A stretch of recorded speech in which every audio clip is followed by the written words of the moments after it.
The Brandon Peters Show may contain explicit language and detailed plot points. For more information on the show, stay tuned to the end of the episode. Summer, summer, summer of 86 at 40.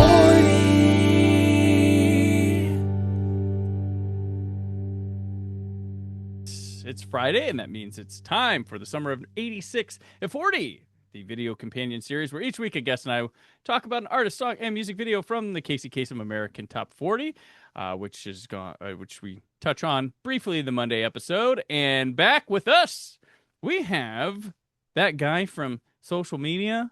Yeah. But he's also a musician, a comedian, an actor, writer, director of, how I Had a Bloody Good Time at House Harker. And your guide to rock music history from the 90s on TikTok, it is Jacob Givens.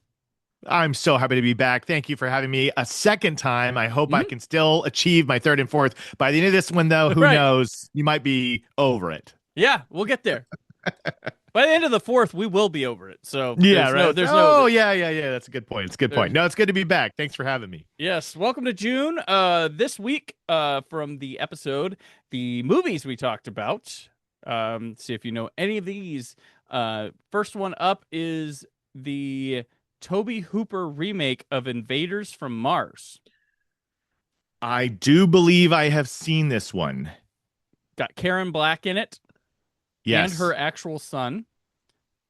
And then one of the Saturday Night Live ladies. Can't remember her name off the top of my head. But I feel like I remember this one because it's all about the things on the back of their neck. That's like a plot point, right? Yeah, isn't it? It's like a Body Snatchers type movie. Right. Where everybody starts, But that's the give, that's the tell. I think about so, the, yeah.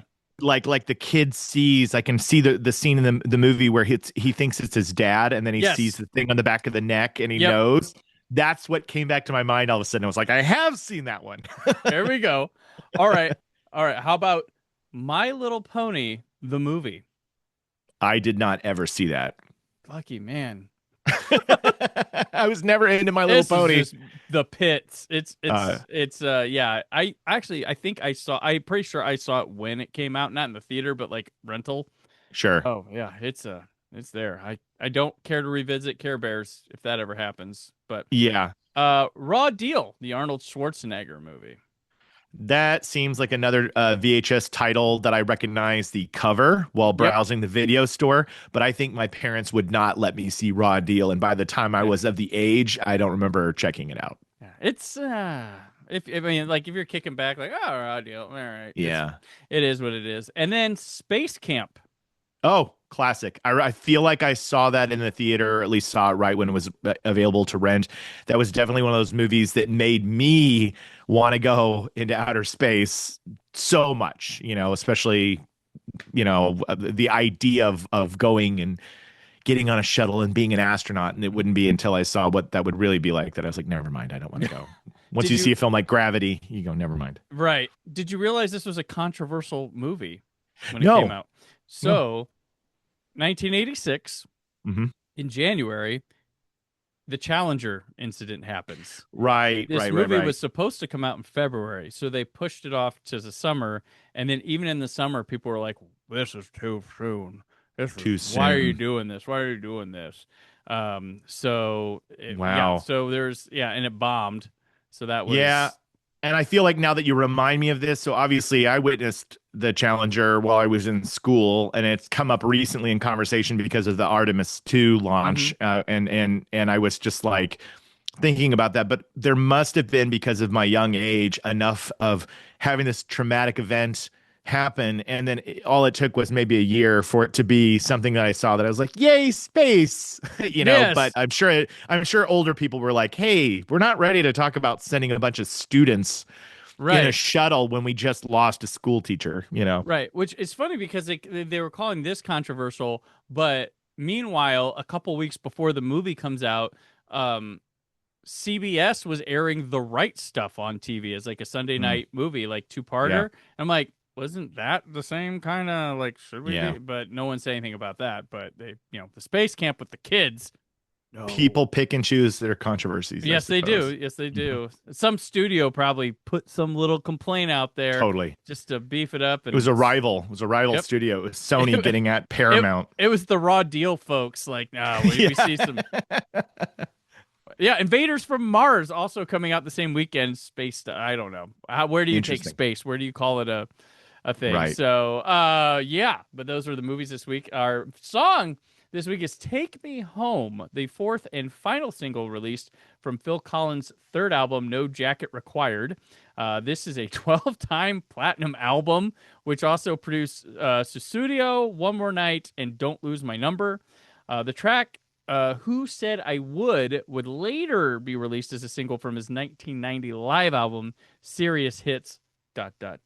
live, and would chart on the Hot 100 itself. Take Me Home tops out at the Hot 100 at number 7, but made it to number 2 on the adult contemporary tracks. Phil Collins said the song was inspired by One Flew Over the Cuckoo's Nest.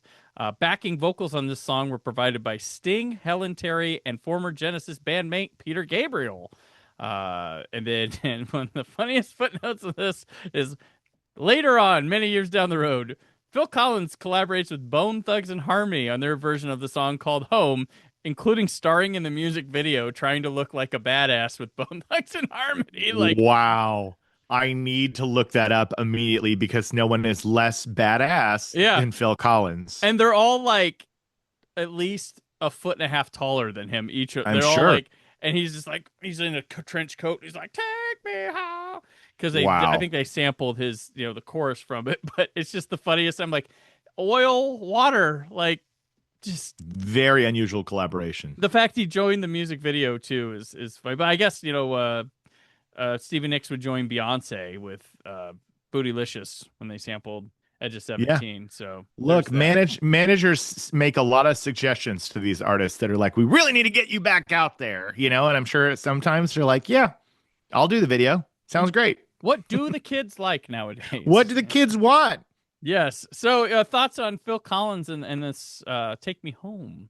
So I'll say that now when I see Phil Collins and I hear these songs, I do enjoy it. But when I was growing up, I was not a Phil Collins fan. Something about it didn't connect for me. I always liked Peter Gabriel. When it came to the Genesis split, I was more into the sound of his voice. There was something about Phil Collins that he was all over MTV when I was a kid. There was that amazing video where Land of Confusion, where it's all those like puppetry heads of political figures. And then, he had tons of In the Air Tonight, all these hits and songs that were everywhere. But as I was watching this video, I was like, what a different time it was, because look at him. Mm-hmm. Look at him. He's a star. And he's dressed like he's going to go change your printer toner. Like he looked like just a regular everyday dude. And it was that's not why I didn't enjoy him. It was really more that I didn't enjoy his music when I was a kid. But now when I listen to Phil Collins, I have a nostalgic love for it. And this song in particular is the perfect in credits song to just about anything. It's just about, you could put it on any kind of self-reflective, I'm going home, I'm returning back to the life I once had, or I'm going to build something anew. It's perfect for that. So now I really do enjoy it. So the funny thing, like, I've never been like, for me, I was so young that I didn't discover that Peter Gabriel was an original singer to Genesis. Yeah. Like, I knew him as his own artist, and they're like, oh, he was part of Genesis? Oh, what about Phil Collins? Phil Collins was in Genesis already, and then did that. And so I didn't discover much of Genesis till the I Can't Dance, that video. Yeah. And then it all filtered back like, and then I'm like, these guys are funny. Who are these guys? And it's like, they're these guys. And he's this guy. So it kind of all back filtered on me later on. I've never really, I know he's like, I guess people love to hate Phil Collins, I think is the thing. And I guess, and I want to be clear to your audience, I do not hate Phil Collins at all. But when I was a kid, I didn't get it. I didn't. Yeah. I was like, I don't understand why this is everybody likes this, but this I'm 8 years old, going on to maybe by 14 or 15. If anybody was into Phil Collins, I was like, Phil Collins is not for me, or Genesis is not for me Yeah. at this stage of the game. But now he's a great songwriter. Mm-hmm. He's got a cool voice.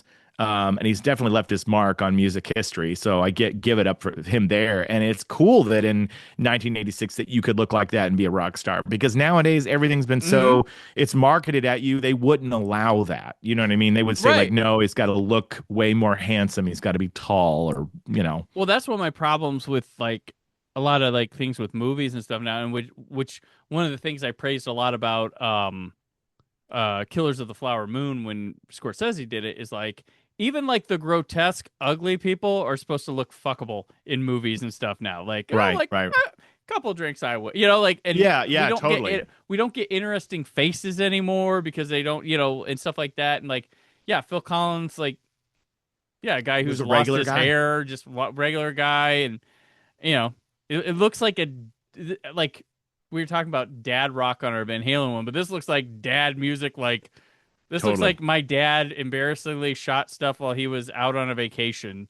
The video that we got here, but braided belt with like a polo dress shirt tucked into jeans. I mean, it was just like, wow, that was his style, and you're like, good on you, Phil.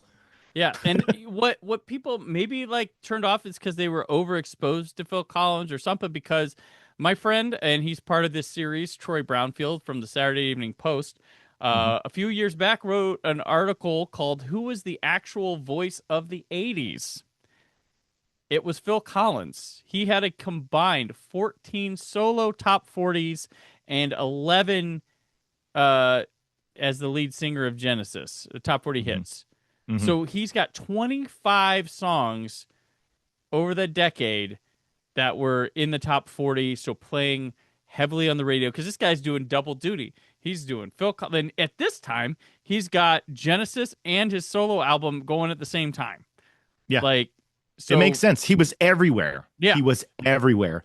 And he represented the VH1 versus MTV. He represented you go to your dad's work and you're sitting waiting in a lobby and Phil Collins is playing, or you're like waiting at the dentist and Phil Collins is playing. So he represented this adult contemporary. So for what a cassettes kid, in my parents' car? Phil Collins.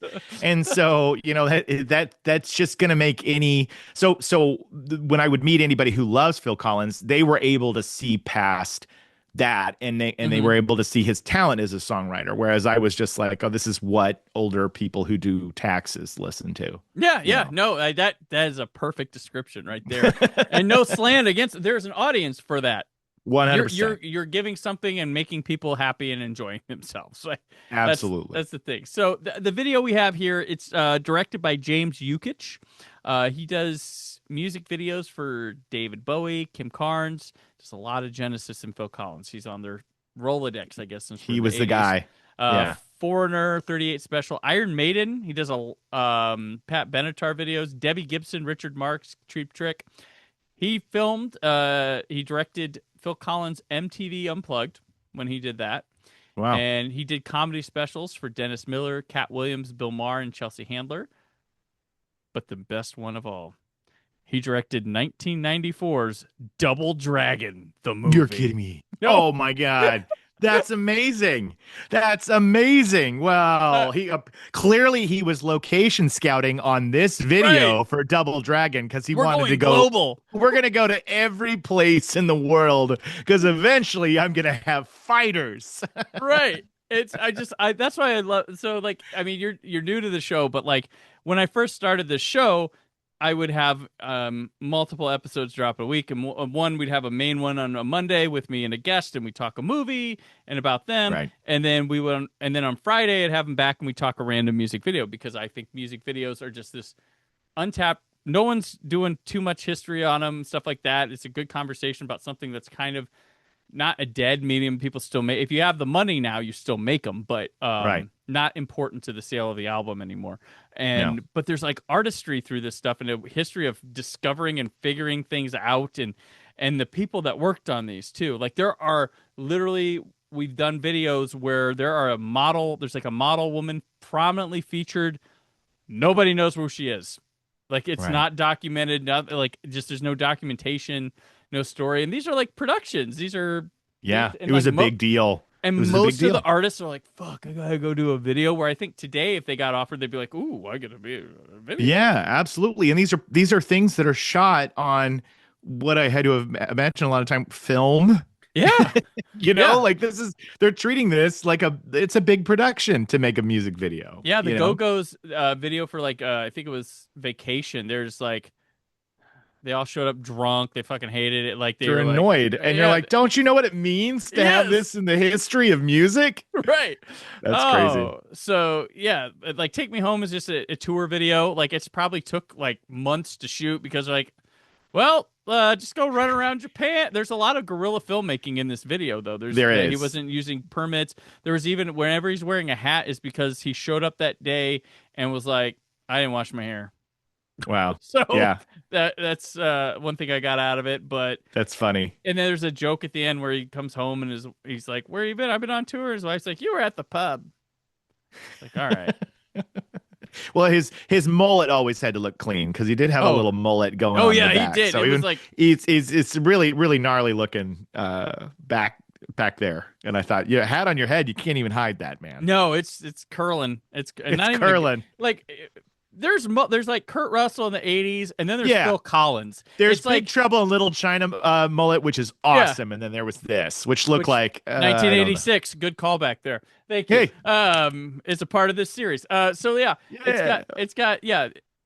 like that picture when Henry Cavill was in Mission Impossible, and he had that beautiful mustache, and then they had Michael Cera with the mustache, and I'm like, this is it. This is the Phil Collins mullet, and then the Kurt Russell mullet, like just totally. Spot on. Not happening. Not happening. Yeah. The video's fine. It was. I think that there was that happened many times where the MTV video was a travel video. It was almost like the director just was like, look, whether it was pitched as in we're gonna fly you all over the planet and we'll have a good time, or it was this will show the audience that you are accessible to even places like Japan, or whatever. Like, I don't know what the goal was, but you might catch Phil Collins out on the street. He could be outside on your driveway. Right. No, I think too, it also reeks of like, hey, we think we can milk one more single out of this album. We're going to do Take Me Home. Yes. Because a lot of times there were times where they would shoot the first two singles back to back, like production videos, so they'd have them ready to go, or they'd shoot three, or the singles are planned, and then there's that like, well, we could probably squeeze a little bit more, just a bit more, get that one. I mean, this isn't the odyssey of stuff like Jagged Little Pill, which half the album was singles and music videos. Totally, which is just amazing to think of. Just that how many, like, I think, what was it? Cyndi Lauper, She's So Unusual, had a lot of singles off of it. And, you rarely had bands except for the mega stars, the Madonnas, the Michael Jacksons, the Princes, that had so many singles off their albums. But and Phil Collins is definitely a mega star, and so they're thinking, okay, we can get another one off this album. And then you, like the 90s with Hootie and the Blowfish Cracked Review. It's like, what? Come on, guys, another one. It's the opposite of that. It's like opposite. It's like we could go make the second album. Jesus. That's funny. Yeah, but So, any final thoughts on Phil Collins? No, I would say it would be this song. Like I said, if you're putting together a montage, a sequence in your student film right now, use this. It's gonna fill you with those looking back, looking forward. Where am I going? It's perfect for that. Highly recommend it. Perfect. All right. Well, Jacob, that'll do us for this weekend. You'll be back twice more. I will throughout the summer. But until then, where can people keep up with you and your happenings? I'm going to say you can find me everywhere at Jacob Givens, and that's on TikTok, Instagram, Facebook, YouTube. On TikTok, though, you have to put a "the" in front of my name, The Jacob Givens. And you can also find I Had a Bloody Good Time at House Harker on Amazon Prime and Plex. And I want to say, before I got to get out of here, because I forgot last time, thank you for having me. You're It was welcome. an honor. It was an You're honor. welcome. All right. Yeah. I'm on the socials at Brandon4KUHD. Subscribe to the YouTube channel where you can watch this episode or my 4K Blu-ray and DVD reviews, or go back and watch the old short film promos I used to do for episodes back when I had time and energy to do them. But this summer, if you want to catch me in person, I'll be at Days of the Dead in July, as well as Long Island Who this August, where I will also, if you have your copy of Fantastic, a celebration of fans discovering Doctor Who book from Zeppo Publishing, I'll sign it for you. Have no problem with that. They may have me set up for a time to do signings anyway. I don't know. But if you see me, I'll be busy documentary shooting, but I will sign your book for you. All right. So Scott, Aaron, and I return for more Summer of 86 and 40 on Monday. Till then, stay film positive. Summer of 86 at 40.